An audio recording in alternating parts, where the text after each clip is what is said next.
ওয়ালাইকুম। প্রিয় ভিউয়ার্স, আমন্ত্রণ জানাচ্ছি নতুন আরও একটি ভিডিওতে। ভিডিও পরিক্রমায় আজকে আমাদের আলোচনার বিষয় হাদিসের আলোকে জান্নাতের অপূর্ব নিয়ামত পর্ব 2।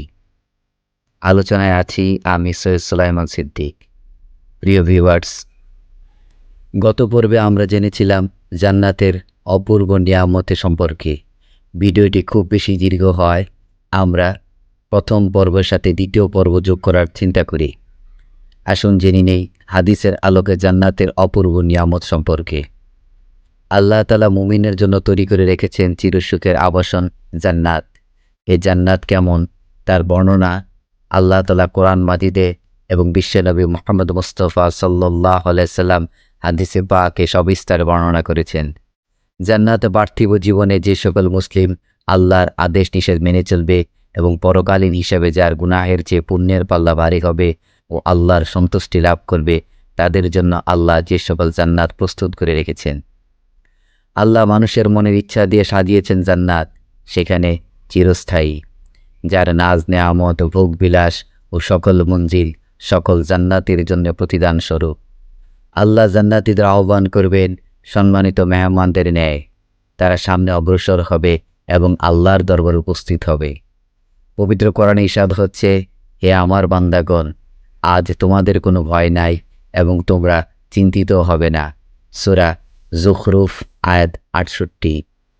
আসুন জেনে নিই সর্বনিম্ন জান্নাতের মর্যাদা। জান্নাতে মানুষের বয়স সর্বদা এক থাকবে। মানুষ ছোট বড় যে বয়সী মারা যাক না কেন, জান্নাতে গিয়ে তার বয়স হবে 30। আমল অনুযায়ী জান্নাতের অপূর্ব নিয়ামতের মালিক হবে।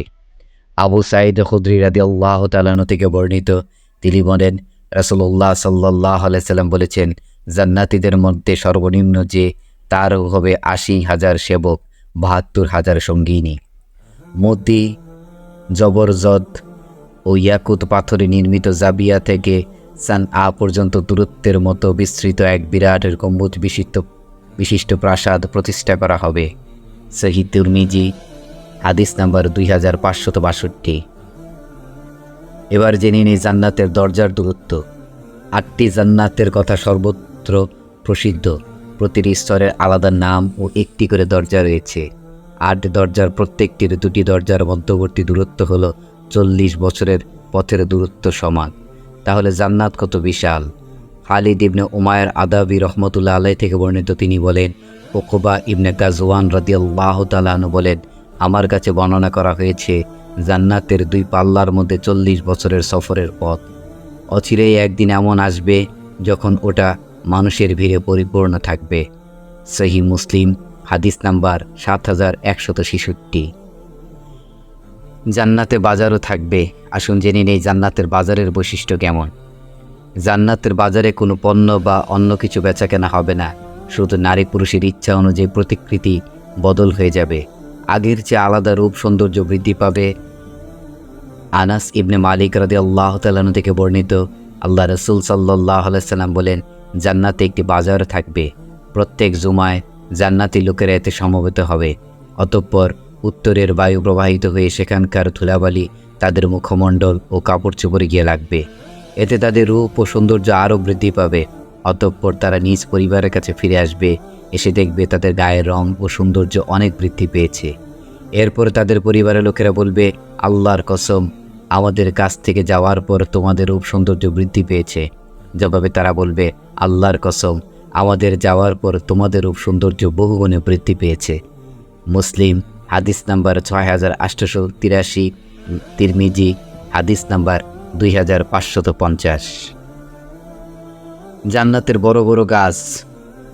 জান্নাতে অসংখ্য বড় বড় গাছ আছে। এমন কিছু গাছ আছে যার ছায়া তোলে কোনো আরোহী 100 বছর দৌড়ালেও গাছের ছায়া শেষ হবে না। সুবহানাল্লাহি ওয়া বিহামদিহি।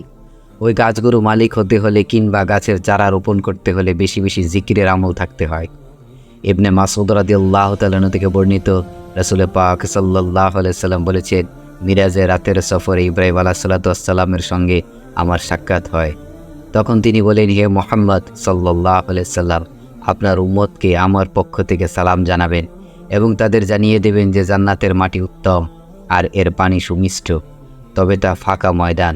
এর যারা হলো সুবহানাল্লাহ, আলহামদুলিল্লাহ, লা ইলাহা ইল্লাল্লাহ, আল্লাহু আকবার। সহিহ তিরমিজি হাদিস নাম্বার 3462। ইবনে আবু উমর রহমতুল্লাহ আলাই, আবু হুরায়রা রাদিয়াল্লাহু তাআলা থেকে বর্ণিত, আল্লাহ রাসূল সাল্লাল্লাহু আলাইহি সাল্লাম বলেছেন, জান্নাত ও জাহান্নাম পরস্পর ঝগড়া করল। অতঃপর জাহান্নাম বলল, প্রতিপত্তি সম্পন্ন অহংকারী লোকেরা আমার মধ্যে প্রবেশ করবে। জান্নাত বলল, দুর্বল ও নিঃস্ব লোকেরা আমার মধ্যে প্রবেশ করবে। তখন আল্লাহ তাআলা জাহান্নামকে বলবেন, তুমি আমার আযাব, যাকে ইচ্ছা আমি তোমার দ্বারা শাস্তি দেব। কোনো কোনো সময়ে তিনি রাবি বর্ণনা করে বলেছেন, যাকে ইচ্ছা আমি তোমার দ্বারা বিপদগ্রস্ত করব। এরপর তিনি জান্নাতকে বলবেন, তুমি আমার রহমত, যাকে ইচ্ছা আমি তোমার দ্বারা করুণা সিক্ত করব। তোমাদের প্রত্যেকের জন্যই থাকবে ভরপুর খোরাক। প্রিয় ভিউয়ার্স, মহান আল্লাহ আমাদের সুখময় জান্নাতের অধিবাসী করুন। এবং প্রত্যেকের জন্য একটি দোয়া, এ আল্লাহ, জান্নাত দেখিনি কিন্তু জান্নাতের বর্ণনা অসংখ্য অগণিত বার শুনেছি পবিত্র কোরআন এবং হাদিসে। জীবনের একটি তামান্না, একটি বাসনা, আমাদের আমলগুলো কবুল করে নিন এবং আমাদের সবাইকে জান্নাতের অধিবাসী করুন। দিন শেষে এটাই আপনার কাছে আমাদের চাওয়া। আমিন। সবাই ভালো থাকবেন, সুস্থ থাকবেন। আসসালামু আলাইকুম ওয়া রাহমাতুল্লাহি ওয়া বারাকাতুহু।